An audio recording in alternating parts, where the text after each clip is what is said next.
Hello दोस्तों, welcome to my channel smart educate exam career, जहां आपको एग्ज़ाम और करियर के बारे में बहुत ही यूज़फुल इन्फॉर्मेशन मिलेंगे। तो चलिए दोस्तों, आज का वीडियो शुरू करते हैं। State bank of India, largest PSU bank in India, vacancy PO का वैकेंसी निकाला है, पूरे 2000 वैकेंसी। ये बहुत ही ग्रेट अपॉर्चुनिटी है जो लोग गवर्नमेंट सेक्टर में अपना जॉब आजमाना चाहते हैं और वो जो गवर्नमेंट जॉब के लिए प्रिपरेशन कर रहे हैं। एसबीआई पीओ का खास बात ये है बैंक जॉब का, ये एसएससी या रेलवे से अलग है। जैसा आपका एसएससी या रेलवे में एक साल वैकेंसी नोटिफिकेशन निकलता है, फिर दूसरा साल प्रीलिम्स होता है, तीसरा साल मेंस होता है, चौथी साल उसका इंटरव्यू होता है। तो ऐसा करते करते आपका प्रोसेस 4-5 साल लग जाता है पूरा एग्ज़ाम जॉब ज्वाइन करते करते। लेकिन आपका एसबीआई या बैंक या आईबीपीएस में एक अच्छी बात ये है कि जैसे देखिए, आप लोग अक्टूबर नवंबर का महीना में वैकेंसी निकला, दिसंबर 31 से आपका एग्ज़ाम होना शुरू हो जाएगा और उसके बाद आपका फरवरी तक इसका रिज़ल्ट भी निकल जाएगा। फिर मेंस मार्च, मतलब इंटरव्यू मार्च तक हो जाएगा और आपको जॉइनिंग भी शायद जून जुलाई तक हो जाना चाहिए। मतलब आज से 6 महीने के अंदर आपका पूरा प्रोसेस ख़त्म कर देंगे। तो ये एक अच्छी बात है, ये लोग बहुत प्रॉम्प्ट एक्शन लेते हैं और ये बहुत ही अच्छी जॉब है और बहुत ग्रोथ अपॉर्चुनिटी बहुत ज़्यादा है। एसबीआई पीओ दूसरे बैंक के पीओ से भी यहाँ पे ज़्यादा इंसेंटिव्स होता है और आपका करियर ग्रोथ भी बहुत ज़्यादा है। लेकिन उससे पहले हम लोगों को जानना पड़ेगा इसका आपका सिलेबस क्या क्या है। दोस्तों, पहले ये बता दें, जो एसबीआई पीओ में जो प्रीलिम्स होता है वो हाई लेवल का रीजनिंग होता है। जनरल रीजनिंग जो होता है, जैसे सी रेलवेज या दूसरे में, वहाँ पे रीजनिंग इतना हाई नहीं होता है। जैसे हम एसएससी और रेलवेज में वेरिएशन 1 या 2 लेवल में देता है वेरिएबल, लेकिन एसबीओ में आपका मल्टीपल वेरिएबल दे देते हैं, डिफ़िकल्टी लेवल ज़्यादा कर देते हैं। जैसा मानिए 4 फ्रेंड्स है ABCD, वो लोग 4 गेम्स लाइक करते हैं, cricket, football, volleyball, badminton. SSC में ये एक वेरिएबल देगा और साथ शायद और एक वेरिएबल दे, लेकिन बैंक में जब आ जाता है एसबीआई पीओ, तो यहाँ पे वेरिएबल बहुत ज़्यादा बढ़ा दिया जाता है। जैसे आपका 4 फ्रेंड्स 4 टाइप के गेम्स लाइक करते हैं, 4 टाइप के फ्रूट्स लाइक करते हैं, 4 टाइप के कलर लाइक करते हैं, 4 टाइप के सिटीज़ लाइक करते हैं। जब आपको इतना सारा वेरिएबल दिया दिया जाएगा, तब आपको मतलब इसको बहुत टाइम कंज्यूमिंग होगा उस क्वेश्चन को पढ़ के कॉम्प्रिहेंड करने में, समझने में और उसका आंसर निकालने में। तो इसलिए आपको प्रिपरेशन भी बहुत अच्छा होना पड़ेगा, उस लेवल का होना पड़ेगा, क्योंकि लाखों कैंडिडेट्स एसबीआई पीओ का लिए फॉर्म भरते हैं और कंपटीशन बहुत हाई है। तो आपका प्रिपरेशन लेवल भी वही ऐसा ही होगा। मैं आपको बाद में एक मेरा प्रिपरेशन स्ट्रेटजी कैसे आप प्रिपेयर करें ऐसा एक वीडियो बनाऊंगा। तो इसलिए आप, अगर अब तक आपने मेरे चैनल को सब्सक्राइब नहीं किया तो अभी सब्सक्राइब कीजिए, ताकि हम अब तक ऐसे अच्छा अच्छा वीडियोस लाते रहे, और बेल बटन को भी दबा दीजिए। तो चलिए दोस्तों, अब बात करते हैं रीजनिंग में क्या क्या आएगा प्रीलिम्स में। इस बार का जो नोटिफिकेशन निकला, इस बार नोटिफिकेशन में जो सिलेबस है वो नहीं दिया गया।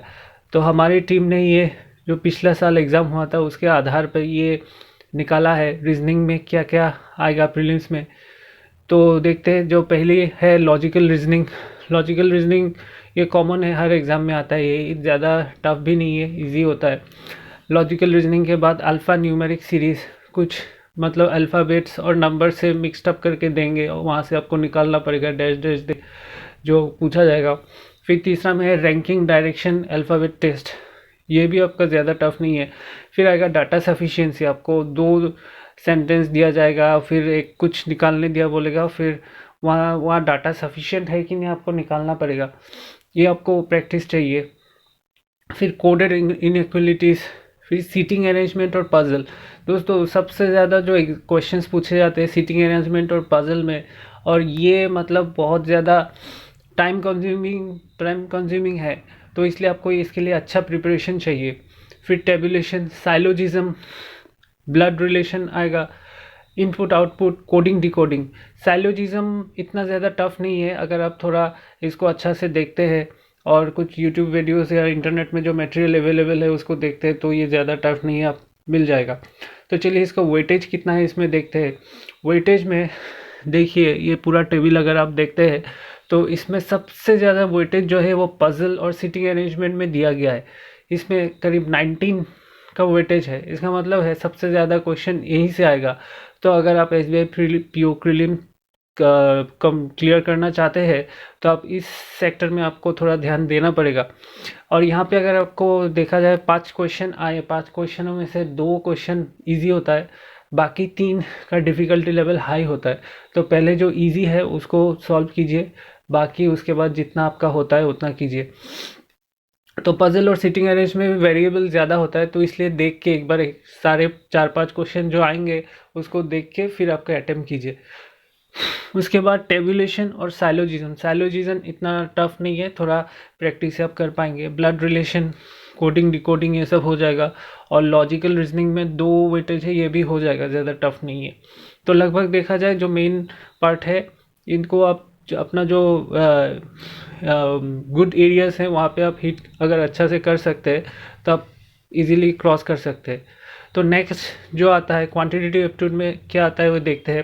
पहले आएगा simplification, quadratic equation, profit and loss, mixture and allegation, simple interest and compound interest, shirts and indices, work and time, time and distance, mensuration में आएगा सिलेंडर, कोन और sphere, data interpretation, ratio and proportion, percentage, number series, sequence and series, permutation combination, probability. दोस्तों यहाँ पे जो ऊपर के दिए हुए सिंप्लीफिकेशन, क्वाड्रेटिक इक्वेशन ये सब कॉमन है, सब एग्जाम्स में आते हैं। जो क्वाड्रेटिक इक्वेशन ज़्यादा टफ भी नहीं है, इजी है। सिंप्लीफिकेशन भी अच्छा इजी होता है, ज़्यादा टफ नहीं है। जो यहाँ पे दूसरे जो एग्ज़ाम्स में नहीं आते वो परम्यूटेशन कॉम्बिनेशन, प्रोबेबिलिटी। अगर आपने इसका प्रिपरेशन करके रखा है तो ठीक है, अदरवाइज़ आप इसको स्किप कर सकते हैं। और मेंसुरेशन में अच्छी बात है, सिर्फ तीन का टाइप का ही क्वेश्चन आता है, एक सिलेंडर, कोन और स्फीयर। जो जियोमेट्री का जो मेन क्वेश्चंस है वो सब यहाँ पे नहीं आता है, तो ये एक अच्छी बात है। तो इसका वेटेज देखते हैं। दोस्तों इस टेबल को अगर देखें, सबसे ज़्यादा वेटेज आता है आपका डाटा इंटरप्रिटेशन में। डाटा इंटरप्रिटेशन का जो क्वेश्चंस है ये ज़्यादा स्ट्रेस देता है बैंक के एग्ज़ाम्स में, क्योंकि जो बैंक का काम है सारा डाटा को लेके ही खेलना पड़ता है आपको, किस कस्टमर का कितना है, न पैसा है, वो है, तो सारा डाटा को लेके आप खेलते हो, इसलिए डाटा इंटरप्रिटेशन में बैंक ज़्यादा आपका स्ट्रेस देता है। फिर आपका क्वाड्रेटिक इक्वेशन, ये ज़्यादा टफ नहीं है, 5 का वेटेज है इसमें, तो ये आ जाएगा।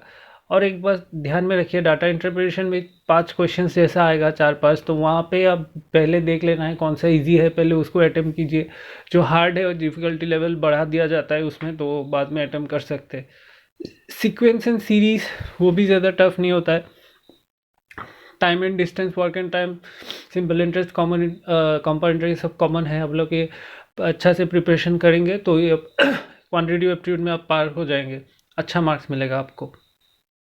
उसके बाद देखते हैं इंग्लिश में क्या है। इंग्लिश में जो वेटेज है प्रीलिम्स में आता है reading comprehension, cloze test, parajumbles, miscellaneous, sentence correction, errors, single fillers और पैराग्राफ कंप्लीशन।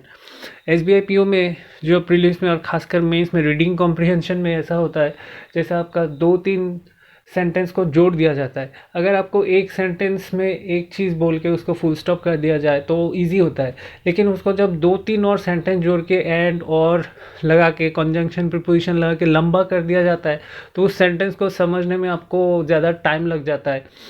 और कभी कभी ऐसा होता है कुछ कुछ वर्ड दिया जाता है बहुत टफ है, मतलब आपने पहले कभी सुना ही नहीं वो वर्ड टू, लेकिन उसका मीनिंग को बहुत ज़्यादा डिफ़िकल्ट नहीं है, मीनिंग बहुत इजी है, लेकिन उसको प्रोनाउंस करने में आपको बहुत टाइम लग जाएगा।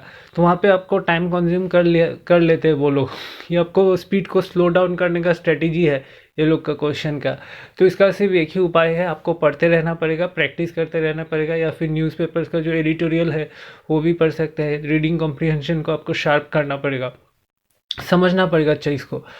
फिर यहाँ पे जो पैराजम्बल्स है, यहाँ पे लॉन्ग लॉन्ग सेंटेंस देते हैं, उसको मिला के आपको पूरा एक ये बनाना पड़ेगा, तो उसमें भी आपको प्रैक्टिस चाहिए अच्छा खासा। फिर आता है जो सेंटेंस करेक्शन और एरर, ये चीज़ में आपको बहुत अच्छा दखल चाहिए ग्रामर में।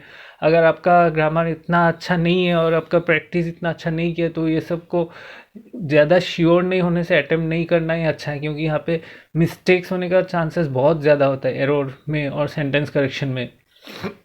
फिर आपका जो पैराग्राफ कंप्लीशन होता है ये भी ज़्यादा टफ नहीं होता, ये अब थोड़ा प्रैक्टिस करने से आपका हो जाएगा। तो चलिए अब देखते हैं प्रीलिम्स का एग्ज़ाम पैटर्न। प्रीलिम्स का एग्ज़ाम पैटर्न ये है आपका इंग्लिश लैंग्वेज, क्वांटिटेटिव एप्टीट्यूड और रीजनिंग एबिलिटी। 30 मार्क्स इंग्लिश का, बाकी दोनों का 35-35, टोटल 100 मार्क्स। ड्यूरेशन आपका अलग अलग होगा, अलग अलग से प्रत्येक सेक्शन में करना पड़ेगा 20-20 मिनट, 20-20-20, 1 घंटा। एक अच्छी बात यह है कि कोई सेक्शनल कट ऑफ नहीं है। ऐसा नहीं है कि इंग्लिश में इतना ही मार्क्स मिलना पड़ेगा तभी आप क्लियर करेंगे, ऐसा नहीं है। अब ये ओवरऑल कट ऑफ लेगा, तो एक अच्छी बात है हमारे लिए। तो मेंस का एग्ज़ाम पैटर्न क्या है देखते हैं। मेंस का है रीजनिंग एंड कंप्यूटर एप्टीट्यूड, उसके बाद 60 मार्क्स का 45 question 60 minutes. Data analysis and interpretation 35 question 60 marks 45 minutes का। फिर general economy banking awareness 40 question 40 marks minutes. फिर English language 35 questions 40 marks 40 minutes, total 200 marks आएगा। 3 घंटा आपको बैठना पड़ेगा, 155 क्वेश्चन। तो 3 घंटा आपको बहुत सारा मॉक टेस्ट देना है। इसका एक ही उपाय है, मॉक टेस्ट देते रहना है आपको। 3 घंटा बैठने का प्रैक्टिस होगा। अदरवाइज ऐसा क्या होता है, ब्रेन मतलब रिलैक्स हो जाता है, उतना टाइम बैठ नहीं पाता है। तो आपको बहुत प्रिपरेशन का ज़रूरत है। उसके बाद आपका थर्ड स्टेज में आएगा इंटरव्यू और ग्रुप टेस्ट, इसके बारे में बात करेंगे। तो पहले देखते हैं मेंस का जो रीजनिंग है उसका क्या क्या है सिलेबस में और उसका वेटेज कितना है। पहले आएगा आपका डायरेक्शन सिंबल बेस्ड, फिर linear seating arrangement, circular type seating arrangement, data interpretation text ABC type, direction puzzle based, data sufficiency, coding decoding आएगा, इनपुट आउटपुट, फिर लॉजिकल रीजनिंग जैसे आपका statement interface, critical reasoning, course of action क्या लेंगे, ये सब। तो एक चीज़ बता दें, जो रीजनिंग प्रीलिम्स में आया था, मेंस में उसका डिफ़िकल्टी लेवल और भी ज़्यादा होगा। प्रीलिम्स में अगर 2-3 इजी क्वेश्चंस दे भी दे यहाँ पे, लेकिन इजी क्वेश्चंस उतना वो लोग देते नहीं है। तो जो seating arrangement, circular type seating arrangement है, ये सब को आपको अच्छा से देख लेना पड़ेगा। ये सब टाइम कंज्यूमिंग है।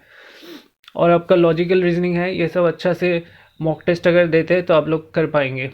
फिर मेंस का जो एप्टीट्यूड है उसका वेटेज देखते हैं। Data interpretation time and work based, data interpretation caselet probability based, data interpretation funnel shape, DI caselet, DI scattered graph, ये सब सारा डाटा इंटरप्रिटेशन में आपको पहले ही बोला हमने कि बहुत ज़्यादा स्ट्रेस देते हैं बैंक एग्जाम्स में। तो इसको आपको बहुत अच्छा से क्लियर करना पड़ेगा। फिर कंपैरिजन ऑफ क्वांटिटीज़, 2-3 क्वांटिटी दे दिया जाएगा, उसको सॉल्व करके आपको बोलना पड़ेगा इसका कौन सा ग्रेटर है, कौन सा ये है। डाटा सफिशिएंसी, 2 सेंटेंस या वर्कआउट करके देंगे और उसका एक क्वेश्चन होगा, आपको दोनों सॉल्व करके बोलना पड़ेगा डाटा कितना सफिशिएंट है, डाटा सफिशिएंट है भी या नहीं। तो इसको प्रैक्टिस चाहिए। नंबर सीरीज़ में आप ज़्यादा ये नहीं है, ज़्यादा टफ नहीं है, थोड़ा प्रैक्टिस से हो जाएगा। प्रॉफिट लॉस एंड डिस्काउंट ये कॉमन है। मेंसुरेशन, एजेस और मिसलेनियस, ये सब कॉमन क्वेश्चन है। तो देखा जाए डाटा इंटरप्रिटेशन में ज़्यादा स्ट्रेस है, अगर इसको आप अच्छा से क्लियर करते हैं तो आपको अच्छी मार्क्स मिलेगी। फिर मेंस का जो है, मेंस का इंग्लिश में आता है रीडिंग कॉम्प्रिहेंशन, 20 वेटेज बहुत ज़्यादा है। यहाँ पे 4-5 पैराग्राफ्स आपको दिया जाएगा रीडिंग कॉम्प्रिहेंशन, वहाँ से आपको आंसर निकालना पड़ेगा। तो एक पैराग्राफ ऐसा होगा इजी होगा, लेकिन ज़्यादातर पैराग्राफ टफ होगा। मतलब आपको समझना पड़ेगा, ये टाइम कंज्यूमिंग हो सकता है। तो इसलिए मॉक टेस्ट देते रहिए, न्यूज़पेपर से एडिटोरियल पढ़ते रहिए। बाकी मैं बाद में और एक वीडियो बनाऊंगा डिटेल्स आप कैसे SBI PO क्रैक कर सकते हैं।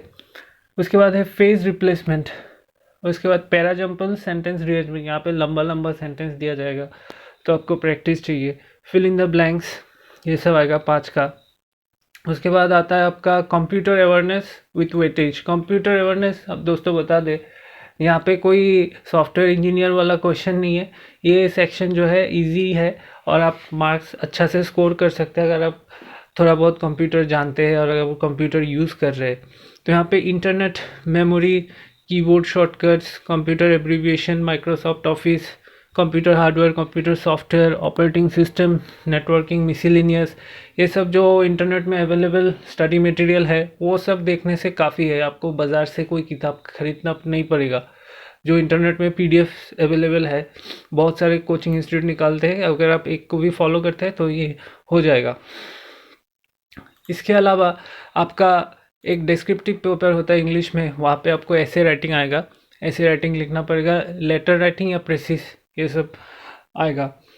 तो जो देखा जाए डिस्क्रिप्टिव पेपर में, मेंस में आपको इसका प्रैक्टिस चाहिए, ऐसे कैसे लिखना है ये भी आपको इंटरनेट में बहुत इजीली अवेलेबल है, थोड़ा प्रैक्टिस से आपका हो जाएगा। लेकिन इंग्लिश के लिए आपको न्यूज़पेपर एडिटोरियल पढ़ते रहना पड़ेगा। फाइनल स्टेज में आपका इंटरव्यू होगा या ग्रुप टास्क होगा। इंटरव्यू में आपका 1-to-1 पैनल होगा, वहाँ पे आपको 1-to-1 क्वेश्चंस पूछा जाएगा। एक साइकोलॉजिस्ट होगा जो आपको ऑब्जर्व करते रहेगा। और एक ग्रुप टेस्ट होगा जो सारे कैंडिडेट्स को दिया जाएगा। शायद वहाँ पे कैमरा होगा, वहाँ पे आपको टास्क देके इंटरव्यूअर चला जाएगा, आपको वो टास्क कंप्लीट करना है, ऐसा होगा। तो ये था हमारा आज का ये वीडियो। सारे जो SBI PO का जो सिलेबस है हमने यहाँ पे कवर कर लिया। तो अब अगर आपको ये मेरा वीडियो आज अच्छा लगा तो मेरा चैनल को सब्सक्राइब कीजिए, लाइक कीजिए, कमेंट कीजिए और बेल बटन को दबाइए, ताकि ऐसे ऐसे अच्छे से वीडियोस आप तक हम लाते रहे। तब तक के लिए थैंक यू, शुक्रिया।